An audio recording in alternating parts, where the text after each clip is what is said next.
سب سے زیادہ آپ کے کندھوں پر کس کے حق ہیں؟ تو آپ سب کہیں گے ماں کے حق۔ حضور سے بھی پوچھا گیا من ابرو، حضور میں سب سے زیادہ کس کے ساتھ حسن سلوک کروں، یہ حضور سے سوال کیا گیا۔ تو میرے آقا کریم نے فرمایا امکت، اپنی ماں کے ساتھ۔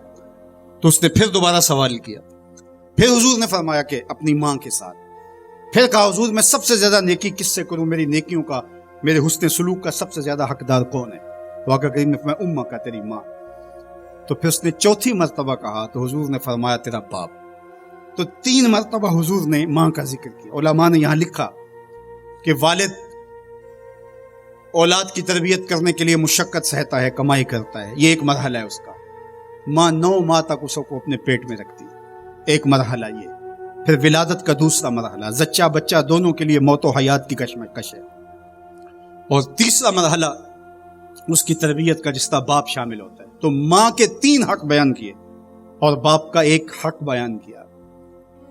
مجھے بتاؤ وہ ماں اور وہ باپ جو اولاد کو اپنی آنکھوں کا تارا اور نور نظر کہتی ہے، کیا اس کے حق ساری زندگی بھی کوئی لگا رہے تو ادا کر سکتا ہے؟ کسی نے کہا کہ میں نے ماں کو اپنے کندھوں پہ اٹھا کے حج کروایا اور موسم میں حدت اور گرمی اتنی تھی کہ گوشت کا ٹکڑا زمین پہ پتھر پہ ڈال دیا جاتا تو وہ بھن کے کباب بن جاتا، کیا میں نے اپنی ماں کا حق ادا کر دیا؟ کہا تیری ولادت کے وقت جو اس نے تکلیف سہی، اس تکلیف کے ایک جھٹکے کا حق بھی ادا نہیں ہوا۔ یہ تیری ماں ہے، کیا تو اتنی بے وفا ہو گئی ہے کہ اس ماں کی مرضی اب تیری مرضی نہیں رہی؟ وہ باپ جس کی ہڈیاں بھی درد کر رہی ہیں اور وہ مزدوروں والے اڈے پہ بیٹھا ہے، اور جب کوئی مزدور لینے آتا ہے تو اس سے صحیح طرح سے اٹھا بھی نہیں جاتا، پھر بھی کلی والا ڈبہ اٹھا کے آگے بڑھتا ہے۔ تو حقوق والدین کے جو ہے وہ بہت سارے ہیں، کہا تو اس کے ایک درد کے جھٹکے کا جواب بھی نہیں دے سکا۔ ماں اولاد سے جو محبت کرتی ہے اور جو ماں کے حق ہیں وہ اتنے زیادہ ہیں کہ کسی پیمانے میں اس کو تولا نہ جا سکے۔ میں کہا کرتا ہوں سمندر کی پاتال تک تو کوئی پہنچ گیا ہوگا، لیکن ماں کے پیار کا کنارہ آج تک کسی نے نہیں پایا۔ یہ سڑکوں کے کناروں پر بڑے بڑے ہیوی ترازو نصب کر دیے گئے ہیں، پورا کنٹینر تول لیا جاتا ہے، لیکن آج تک ایسا ترازو میں نے نہیں دیکھا جس پر ماں کے پیار کو بھی تولا جا سکے۔ ماں جب بولتی ہے تو اس کے لہجے میں جبریل بولتا ہے، ماں جب مسکراتی ہے تو لگتا ہے جنت کی ساری کلیاں کھل اٹھی ہیں۔